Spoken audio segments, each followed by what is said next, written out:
The year was 1873, deep in the heart of Arizona Territory, where the red earth bled into the sky and silence was broken only by the whisper of the desert wind. Along the San Pedro River, a lone rider named Elias Boone guided his tired horse through the narrow canyon trail. Dust clung to his coat, the sun scorched his hat, and his eyes carried the weight of too many lost miles. Elias was not a hero, not anymore. Once a soldier, then a drifter, he now roamed the frontier, trading labor for food and whiskey. He had seen enough blood to last a lifetime, and all he wanted was peace. But the West had its own plans. As he approached the bend in the river, he heard something unusual, a scream, sharp and echoing through the canyon walls. The cry was desperate, human, and close. Elias kicked his horse forward, scanning the shimmering water below. That's when he saw her. A woman, tall and strong, struggling against the violent current.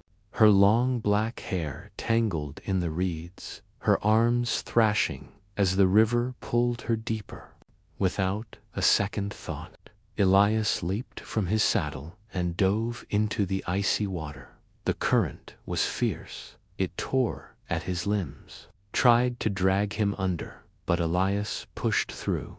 He reached her just as her strength began to fade. She was heavier than he expected, her body powerful and tall, easily over 6 feet.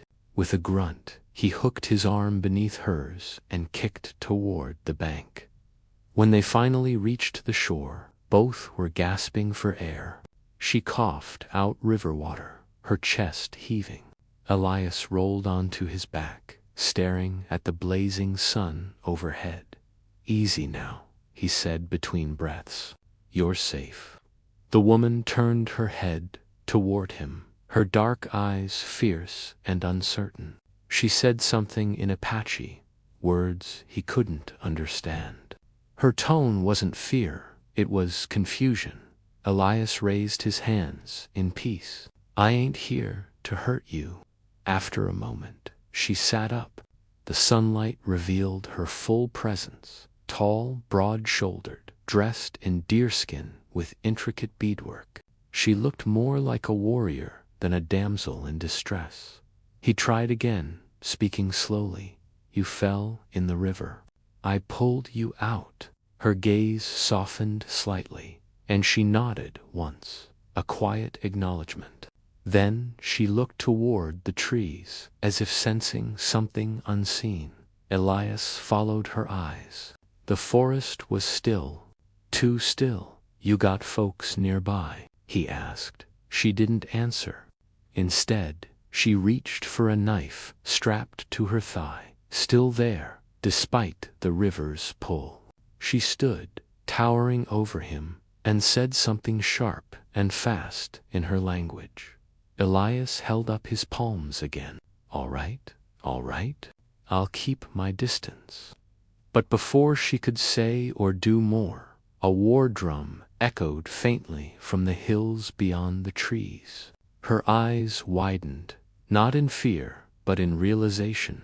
Her people were coming, and Elias Boone, the weary drifter who wanted no trouble, had just stepped into the middle of something far bigger than himself. The echo of the drums rolled through the canyon like distant thunder. Each beat carried a message Elias Boone couldn't understand, but he could feel it, a warning, a call, a heartbeat of something ancient and wild. The Apache woman stood tall, water dripping from her braids, her face fierce and unyielding. She glanced toward the sound, then back at him. For a brief moment, the air between them was thick with tension. "I didn't mean no harm," Elias said softly, stepping back. "You were drowning." Just before he could finish, she raised her hand, not in threat, but in command. Her eyes, dark as midnight, told him to be silent. She tilted her head slightly, listening. The drums were growing louder. Then, through the dust and sunlight, 5 riders appeared on the ridge above the river. Apache warriors, on painted horses, their faces marked with red clay and white ash. Spears glinted in their hands. Elias's heart thudded. He'd heard stories of white men who crossed the Apache. Most didn't live long enough to tell them. The woman turned toward the riders and shouted something in her language. Her voice echoed through the canyon, strong, commanding. Elias didn't understand the words, but he understood their tone. She was one of them. The riders hesitated, then began descending toward the riverbank. Dust swirled around their horses' hooves as they surrounded him. Elias raised his hands, palms open. "I ain't your enemy," he said slowly. "She fell in the river. I pulled her out." One of the warriors dismounted, an older man with silver streaks in his hair and a long scar running down his cheek. He studied Elias with sharp, hawk-like eyes. Then he turned to the woman and spoke in Apache. She answered quickly, pointing at Elias, then at the river. Her tone carried no anger, only truth. The old man nodded once, then looked back at Elias. "You help her," the man said in broken English. Elias nodded carefully. "Yes, sir. She'd have drowned otherwise." The old man stepped closer. "You alone?" Elias hesitated, then nodded. "Just me and my horse." The man's eyes flicked toward the hills, scanning for a hidden posse or soldiers. Finding none, he turned back and said something that made the other warriors lower their weapons slightly. Then the woman spoke. Again, her voice softer this time. She pointed toward the trees, then gestured for Elias to follow. "I don't reckon I've got much of a choice, do I?" he muttered under his breath. The old man gave the faintest smile. "You come. Our camp. Chief will speak." Elias felt a prickle of unease crawl up his neck. Chief. That meant the woman was important, maybe even the daughter of one. He'd stumbled into something sacred. Still, refusing wasn't an option. The warriors flanked him as he followed the woman through the narrow path into the trees. The scent of pine and smoke filled the air.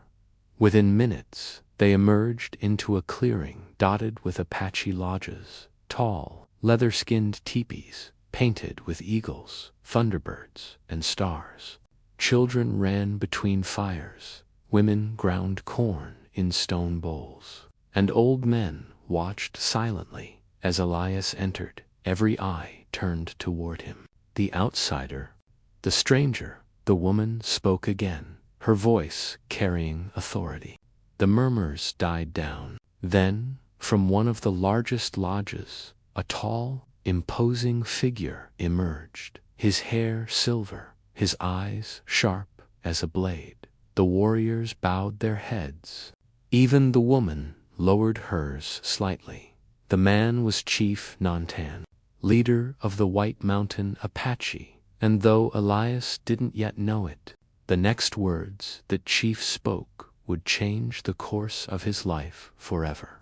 The Apache camp glowed under the golden light of dusk. Smoke from the fires curled into the sky, carrying the scent of cedar and roasted corn. Elias Boone stood stiffly between 2 warriors, his hands still raised slightly, not from fear, but from respect. In front of him, Chief Nantan stood tall, his presence commanding the silence of everyone around. His hair was long and silver, braided with eagle feathers. Deep lines creased his face, but his eyes were sharp and alive, the kind of eyes that saw everything and forgot nothing. The woman Elias had saved stood beside her father. Now, Under the firelight, he could see her clearly, broad-shouldered, proud, her gaze unflinching. She was no ordinary woman. Chief Nantan spoke in Apache, his deep voice echoing through the camp. The warriors listened, then turned to Elias. The woman translated her English, slow but strong. "My father says, you saved me from death." Elias nodded. "I reckon I just happened to be nearby." The woman tilted her head slightly, a hint of a smile ghosting across her lips. "The river does not take the weak. You fought it. You saved me. My father must thank you." Chief Nantan stepped closer, looking Elias up and down. Then he spoke again. "He asks," the woman translated, "what you want as reward." Elias shifted uncomfortably. "A reward? I wasn't expecting one. Just did what anyone would." At that, a few of the Apache warriors chuckled quietly, not mockingly, but as if they admired his answer. The chief's face softened. He said something short and sharp. "My father says," the woman continued, "few men would risk their lives for a stranger, especially for one of us." Elias looked around at the circle of faces watching him, lit by the flicker of the fire. "Well," he said finally, "I ain't much for hate. Saved one life. That's enough reward," the woman translated, and the chief nodded solemnly. But then his tone changed. He spoke again, slower, his eyes never leaving Elias. The woman hesitated before translating. "He says, a storm is coming. White men bring iron roads, soldiers, sickness. He says you are part of this world, but not of it. You walk between." Elias frowned. "Don't rightly follow." The chief's voice deepened, and everyone fell silent. The woman translated carefully. "He says you have a path to walk. You saved the daughter of a chief. Now the spirits say you are bound to our tribe's fate." Elias gave a dry laugh. "Bound? Lady, I ain't bound to anyone." But before he could say more, the chief raised his hand. From behind him, a young boy approached, carrying a carved wooden talisman, an eagle with outstretched wings. The boy placed it in Elias's palm. Chief Nantan said something quietly, and the woman spoke. "He gives you this for protection. He says when the sun rises again, you must come with him to the sacred canyon." Elias looked down at the carving, simple, yet heavy with meaning. "And if I don't?" The woman's dark eyes met his. "Then the river that spared you will take you next time." A hush fell over the camp. The wind shifted, and the fire cracked. Somewhere in the distance, a coyote howled. Elias felt the weight of the eagle carving in his hand, and for the first time in years, he felt something stir in his chest. Not fear, not regret. Something else, fate. As the moon rose over the mountains, Elias Boone realized he was no longer just a drifter passing through. The West had chosen him for something far greater and far more dangerous than he'd ever imagined. Dawn painted the Arizona sky in hues of gold and crimson.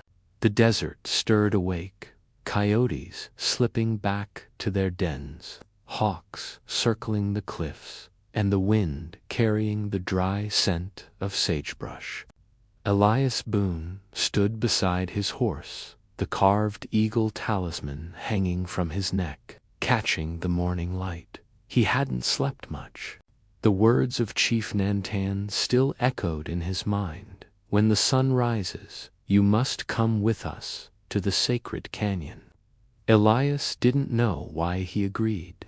Maybe curiosity, maybe respect, or maybe, deep down, he sensed that running from destiny never worked long in the West. The chief, his daughter, and a small group of warriors were already mounted. The woman, Taya, as Ilias had learned her name, was Herode at the front. Her long black hair braided tight, her gaze fixed on the horizon. Ilias swung into his saddle. "All right then," he muttered to himself.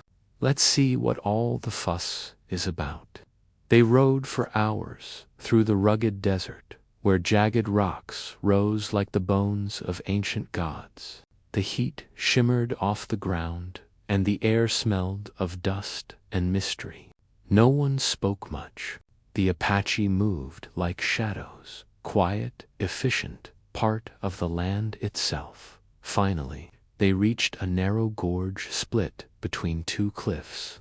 The entrance was marked by stone carvings, weathered by centuries, eagles, snakes, and sun symbols etched deep into the rock. Tai dismounted first. "This is the place," she said softly, "the sacred canyon of our ancestors." Elias followed her gaze. The canyon opened into a hidden valley, where strange pillars of stone rose from the earth, each carved with ancient symbols. At the center stood a massive monolith, shaped like an eagle, with wings spread wide. The air here felt different, heavy, electric, almost alive.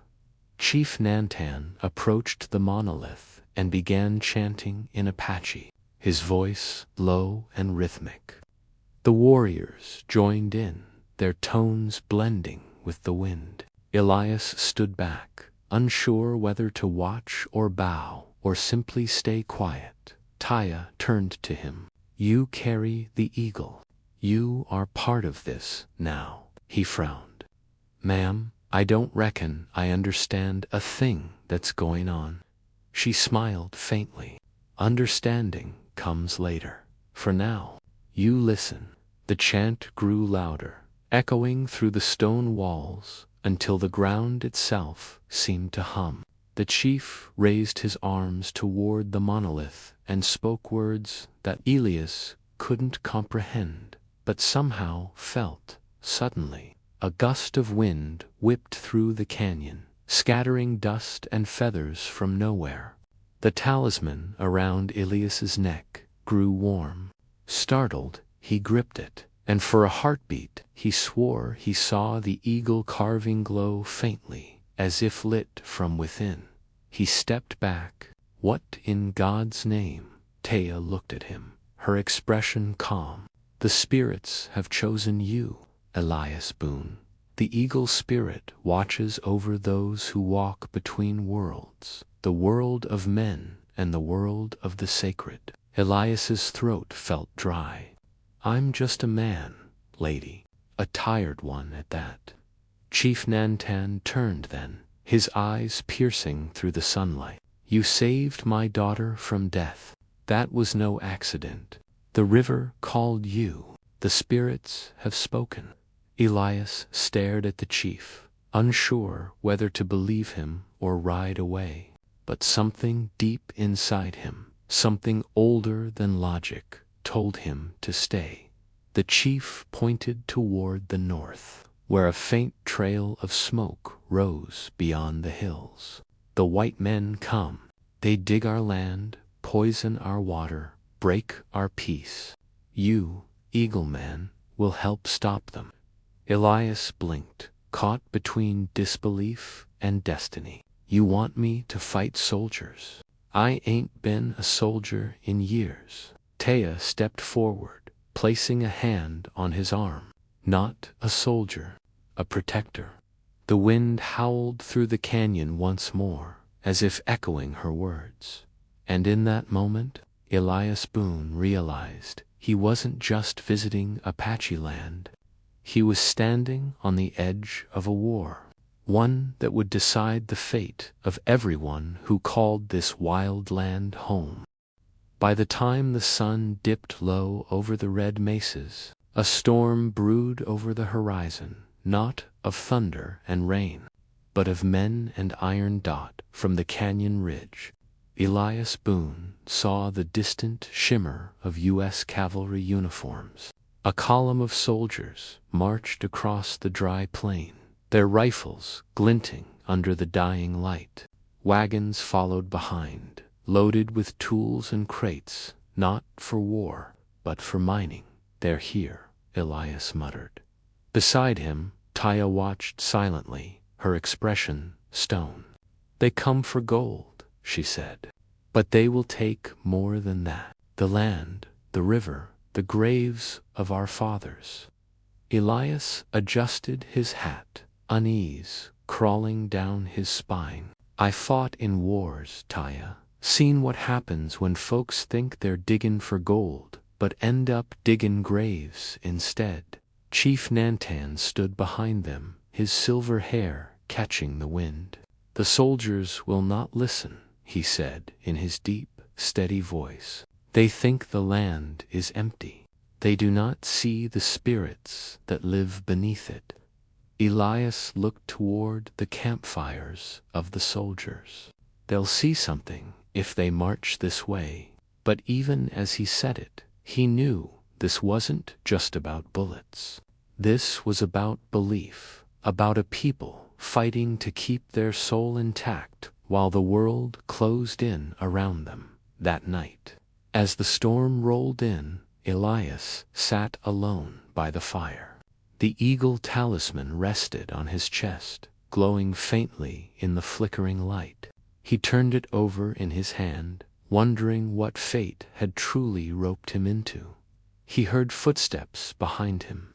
Taya stepped into the glow, carrying a bow slung across her shoulder. "You think you can stop them?" she asked softly. Elias shrugged. "Maybe not. But maybe I can slow 'em down long enough for your people to move out of harm's way."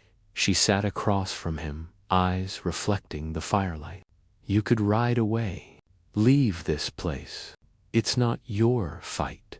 He gave a weary smile. "I've been running from fights my whole damn life. Maybe it's time I stand for something again."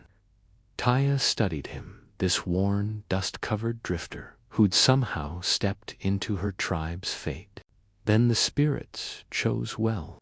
Before dawn, the scouts returned, breathless and urgent. "The soldiers," one said. "They move at sunrise, straight toward the sacred canyon." Elias rose, tightening his gun belt.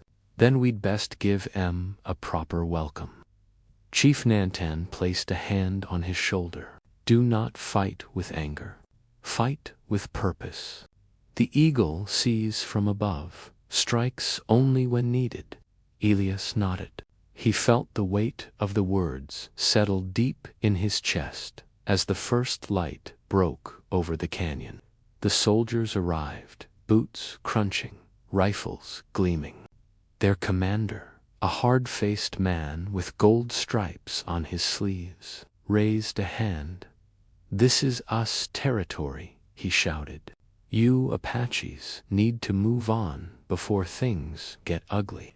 Elias stepped forward from behind the rocks, surprising both sides. "Easy there, Colonel," he called out. "Ain't no need for ugliness." The officer blinked. "Who the hell are you?" "Name's Boone," Elias said calmly. "I'm just sayin', this land ain't empty. Maybe you oughta talk before you dig." The soldiers shifted, confused by the presence of a white man among the Apache. The commander frowned. "Stand aside, Boone. This is government business." Elias sighed. "That's the problem with governments. Always forgetting the people they're governin'." And then the wind rose, sudden, fierce, swirling dust and feathers through the air. The eagle talisman burned against his skin. A shadow swept across the canyon, not from the sun, but from something vast above. For a heartbeat, everyone froze. Even the horses reared back. High overhead, a great eagle circled once, its wings catching the light like fire. Taya whispered, "The spirit watches." Elias drew his revolver. Then let's make sure it's worth watching. The first shot rang out, and the storm finally broke. The desert thundered with chaos. Gunfire cracked against the canyon walls, echoing like the wrath of ancient spirits. Horses screamed, men shouted. Smoke and dust filled the air until the whole world seemed carved from fire and shadow. Elias Boone crouched behind a boulder, revolver in hand, the eagle talisman burning hot against his chest. Bullets winged past him like angry hornets.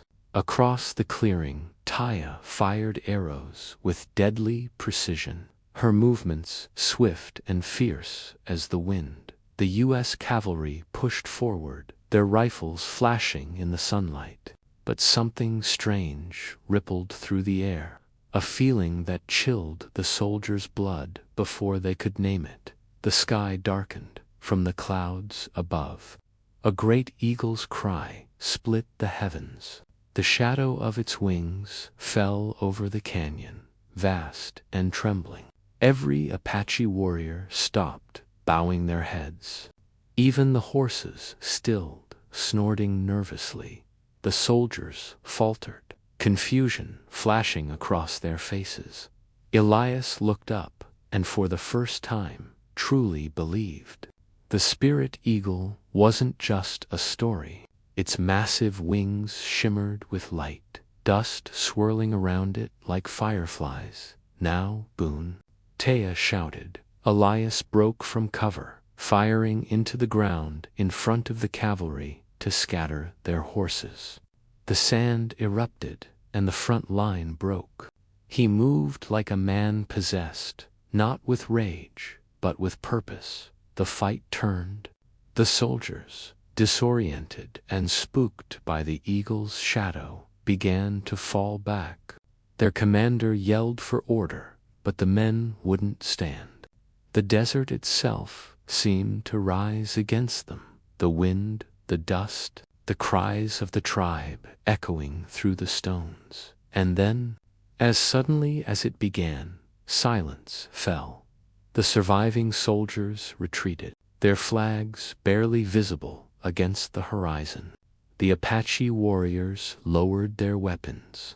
The wind stilled. Elias stood in the center of the canyon, chest heaving, smoke curling from his gun barrel. The talisman cooled against his skin. The great eagle circled once more above him, then vanished into the light, leaving only the whisper of its wings behind. Taya approached slowly, her bow still in hand. Her face, streaked with dust and sweat, softened into a look of quiet gratitude. "You fought with honor," she said. "The spirits see you now as one of us." Elias holstered his revolver. "Just did what needed doing." Then Chief Nanton came forward, his silver hair gleaming in the sun. His eyes held pride and sorrow. "You stood between two worlds," he said, "and you brought peace without vengeance. That is the way of the eagle." Elias bowed his head. "Ain't sure I deserve much peace, Chief, but I thank you." The chief motioned for a warrior to step forward. In his hands was a bundle wrapped in deerskin. He presented it to Elias. "Your reward," the chief said. Elias hesitated, then unwrapped it, revealing a beautifully crafted rifle, its barrel engraved with eagle feathers and Apache symbols. The wood gleamed with oil and care. Taya smiled. "It was my brother's. He died defending this land. Now it belongs to the man who saved it." Elias looked down at the rifle, then at the chief. "I can't take this." "You already have," the old man said gently. "It is a gift of trust. You are forever bound to this tribe and this land." For the first time in years, Elias felt something he thought he'd lost: belonging. He looked toward the river where it had all begun. The water shimmered in the sunlight, calm and steady. Funny, he said softly, how a man can ride 1,000 miles to find peace, and it finds him where he least expects. Taya stepped beside him, watching the sky where the eagle had vanished. The river chose you, Elias Boone. It never makes mistakes. The wind shifted, carrying the scent of sage and smoke. Elias slung the rifle over his shoulder and mounted his horse. Well, he said with a grin, reckon I'll stick around a while. Seems I've got some protectin' left to do. And as he rode toward the horizon, the eagle's shadow passed once more over the canyon, vast, eternal, and free.